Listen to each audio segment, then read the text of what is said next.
Break के बाद आपका फिर स्वागत है। आप देख रहे हैं सुनो इंडिया।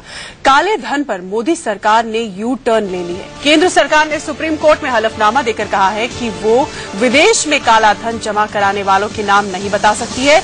ऐसा करने से दूसरे देशों के साथ यह करार टूट सकता है।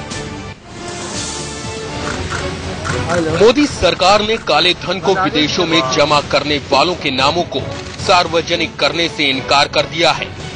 सरकार ने सुप्रीम कोर्ट में आवेदन देकर नामों को सार्वजनिक नहीं करने के पीछे अपनी मजबूरी बताई है। 15 अक्टूबर को केंद्र सरकार ने कोर्ट को 39 पन्नों का एक आवेदन सौंपा, जिसमें उसने कहा कि खाता धारकों के नाम सार्वजनिक करने से जिन देशों के साथ डबल टैक्सेशन से बचने के लिए समझौते किए गए हैं, उसका उल्लंघन होगा। ब्लैक मनी जमा करने वालों की जिन देशों ने सूची दी है, उन्होंने नाम सार्वजनिक करने का विरोध किया है। अगर हम इसकी अनदेखी करते हैं तो कोई भी देश भारत के साथ ऐसा समझौता नहीं करेगा। अगर आपको इंफॉर्मेशन दूसरी कंट्री से लेनी है तो ट्रीटी के मुताबिक ही चलना होगा।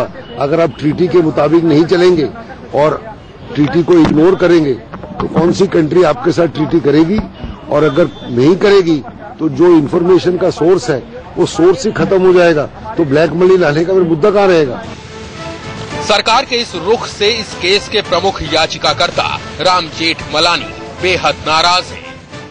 Kind of things which they are doing are designed to see that you don't get any money. So they want the judgment of the Supreme Court to be modified, 2011.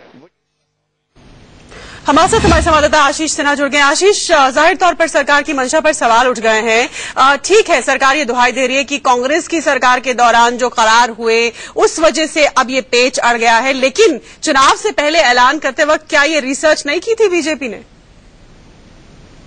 बिल्कुल शीतल, क्योंकि बीजेपी का मुख्य मुद्दा था विदेश से काला धन लाने का।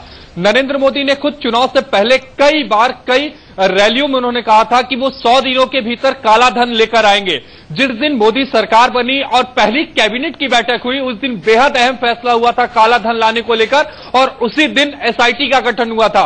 तब शायद देश की जनता ने यह समझा होगा कि अब काला धन वापस आ जाएगा। नरेंद्र मोदी ने यह भी कहा था कि 100 दिन पूरे होने के बाद विदेश से हम काला धन लेकर आएंगे। 100 दिन हो गए, लेकिन अब सरकार बिल्कुल यूपीए 2 के रास्ते पे चल पड़ी है।